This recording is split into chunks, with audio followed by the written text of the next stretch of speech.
Good morning, boys and girls of the internet. Today is Tuesday, April 10th, 2018. Vlog number 99. Getting close. Feeling so close I can taste it. Anyways, that was kind of creepy. Yeah, 99. I'm kind of bummed still that, right after 97, I got a single subscriber. I mean, not really bumming, but like, I would have liked to have said that, oh, I made it to 100 without getting a subscriber, or look how much of a loser I am, or I don't know. I just thought it was funny. So, anyways, I'm at 99 though now.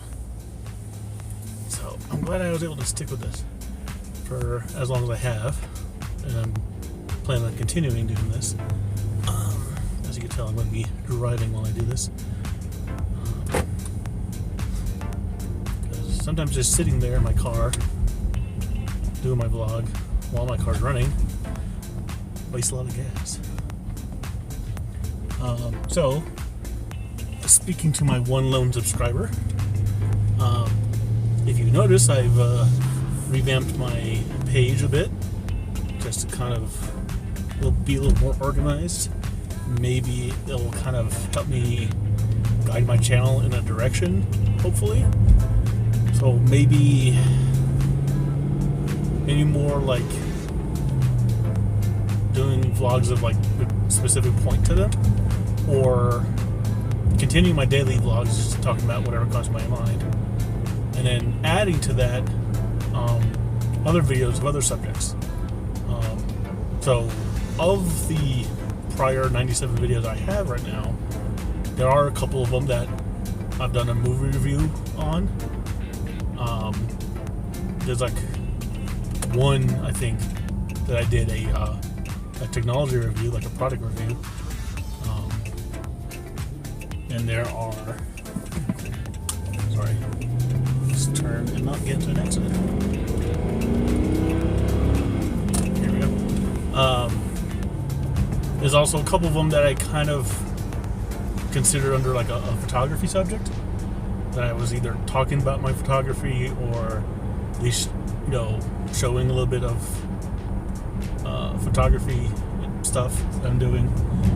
And maybe I kind of want to plan to do more of that. Like, for some photo shoots I do, I want to also record what I'm doing. So at least like I can have a few videos that are more photography centric. Because that's my ultimate goal is obviously to be a photographer. So it would make sense to have more content on my channel, photography centric. I was also thinking, should I just keep like one channel alone just for vlogging,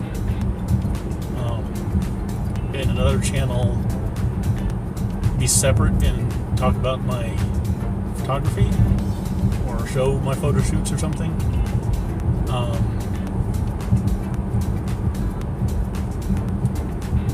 But in retrospect, I'm like, it's just easier just to kind of manage one.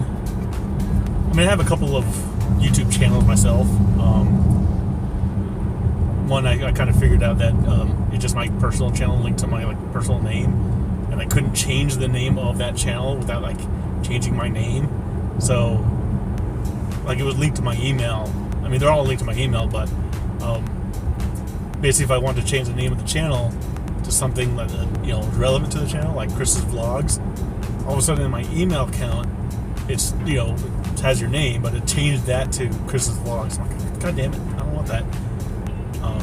So that's why I spun it off into its own new channel. Thankfully, YouTube gives you the option to move all your stuff over to the new channel, and and makes it so much easier. I don't know about the name. I think I named it like MN Studios Tech Vlogs or something like that. I may change that in the future. I mainly put MN Studios because it's Media Next Studios. I was debating just kind of calling it Media Next Studios, just to kind of have like my branding on it. But it's gonna be more than for now. It's just gonna be more than just stuff about my brand. It's also gonna be talking about personal things like vlogs, like I'm doing right now.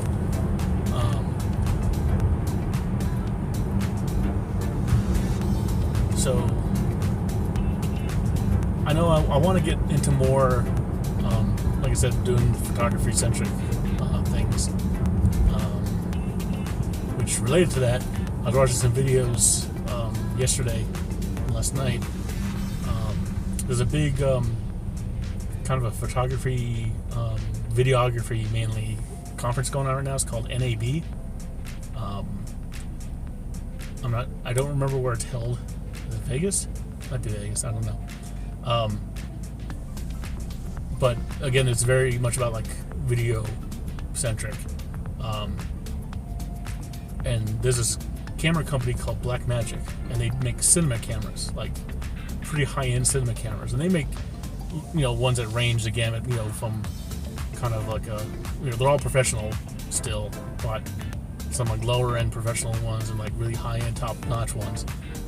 They're releasing this new camera that that's like a new update to they call it the Blackmagic Pocket Cinema Camera. Now they call it Pocket, and even the first version and this new one, no way is going to fit in anybody's pockets. Just don't get that out of your hand. It's not a cinema camera that you can fit in anybody's pocket, unless you have MC Hammer pants with pockets that can hold like a bowling ball. It's not the size of a bowling ball, but you get the idea. And this camera is freaking ridiculous. Now I'm pretty sure that a lot of the technology in this type of camera, you're going to see a lot into a lot of other cameras, soon. But it is a 4K camera, which that's kind of a given, nowadays. If you're going to be doing video-centric work, you're going to want to do 4K. But unlike almost every other camera that is of a, unless you go to like a super high-end camera, like a Red or one of those like Blackmagic like high-end camera, this one can do 4K in 60 frames per second, or up to 60 frames per second. Most other cameras that can do 4K, like my camera, it can do 4K, but only 30 frames per second as the most, because that's a lot of data you have to deal with in 4K. This one can do in 60, and it can do like 1080p up to 120 frames per second, like most other, almost any camera. My camera does that too, but of course it does have a lot more cinematic centric functions like high dynamic range. The log profiles are freaking amazing. It has like 13 stops of dynamic range. So when you color grade it, it's freaking amazing. It has all kinds of inputs and outputs for like a full HDMI port. It has professional audio inputs and outputs. But also it has the thing's pretty huge, and it has a giant ass 5-inch screen on the back, almost like the size of a cell phone. It looks like they just plastered a cell phone on the back. And they wanted to make the interface very user-friendly, touch screen. Something like one guy commented, like, "Oh, just using my smartphone." It's not like that's something I don't understand about some camera manufacturers. Like sometimes they will put a touchscreen on their cameras. You got this high-end like $2,000 camera or more, but the touchscreen's on it, and it's all like super laggy and not intuitive at all. It just the touchscreens and the interface looks like it was made, in the late '90s, and it's not intuitive at all. It's very archaic style. So why don't camera manufacturers get on board with that and update themselves? Anyways, so this Blackmagic is like that. It is extremely intuitive and very responsive to your touch. It's designed for that. mean, also it has like a lot of customizable buttons on the top for you can customize it to any type of function. It even has, if you want to be like a vlogger or something, like most of the time when you have a camera, you're holding it like facing it outwards. You're holding the grip, right? And you have your shutter here, or for this one, like it's actually the video start. This is not a still camera at all. It does only video. So it has like the start record button on top. But when you flip it around, and you're holding it with your hand like this, like the camera lens is like here, but your thumb is like nothing for your thumb. It's kind of pain in the ass to hit any buttons to like start the recording and stuff. This is when they thought of it. They said, well, if you're holding it like that, then we're going to put a button, where your thumb would fall so you can start to record. That's, they can, just something simple, but, they thought of it. And also thought that as you're holding it like that, where your fingers are, might as well put a focus lock button on there. So if you're taking a vlog, you're not sure if you're in focus, so might as well hit that and it will focus on your face. Hopefully, you're hoping. You still can't see the screen unless you have a external monitor, facing you. But it's just something to add a little trust to the camera. So I think that's pretty neat. And the thing is about this camera, it has all these cool professional functions, and it's like $1,300. That is ridiculously cheap for professional grade cinema camera. Again, it doesn't do stills, but it's meant for video work. Not something I would probably ever buy, but if I was going into that field, just starting off, that'd be a great entry point for anybody starting off with Blackmagic. So,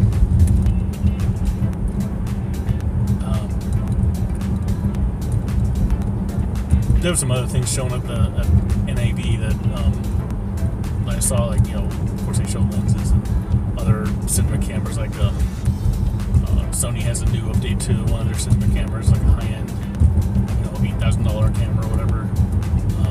Canon, they have, what was it, like the C700 or something like that, or C something. It's like a $30,000 camera, so it's pretty ridiculous. These are all professional, stuff for like movie making, commercial work, television production. All stuff to just kind of drool over. Like I said, stuff I will never touch probably in my lifetime unless I get into that industry, which I don't foresee myself doing. But it's all cool stuff nonetheless. Maybe I'll start doing that, because I know not going to that subject. I'm just saying, going to that field. I'm saying for my vlogs. I've done it a couple times before, and I always look up information about like tech news and stuff. And usually in my vlogs, I just talk about whatever comes to my mind. But maybe I'll start talking more about technology-related news, just for the hell of it. Just whatever I read for the day. Maybe I'll say, hey, this is what I saw. If I start doing that and I start getting views from it, maybe I'll start doing more of that. So that should be something to think about. I also talk about personal things, of course, more goings on in my life, or just daily nonsense. And of course, I'll try not to make these videos too long, but that's another thing I have to think about. Is that, like, if I do like movie reviews, man, when I was doing the Ready Player One review the other day, that video came out to be long, so I have to be a little more concise when I do that. And I get it. It was long mostly because me and my friend were talking about stuff back and forth, and we were kind of bullshitting. We kind of went off on tangents. If I would do that again, of course, I would try to not go on tangents, especially with just myself talking about the movie. I'll just try to, like, be concise and just, review the movie for what it is. If I go see a movie with a friend of mine, if I ask them to review the movie with me again, I'll kind of tell them ahead of time, it's like, hey, let's try not to go off in tangents on this, to do a quick, concise review or something. Maybe that'll be good content too. So, I don't know, this is all just a fun journey I'm on, and we'll see how it goes. And, maybe I'll start telling more of my friends that I'm doing this, and see what they think about it. I don't know. So far, I've only told one other person about this. She bugged me enough to see it. Hi. If she's watching. Anyways, are you my one subscriber? Are you? Anyways, that's funny. I've talked about way too many things today, so I don't know what I'm going to use for my thumbnail or my title. So I think I'm going to end my vlog right here before I go any further and make this video any longer.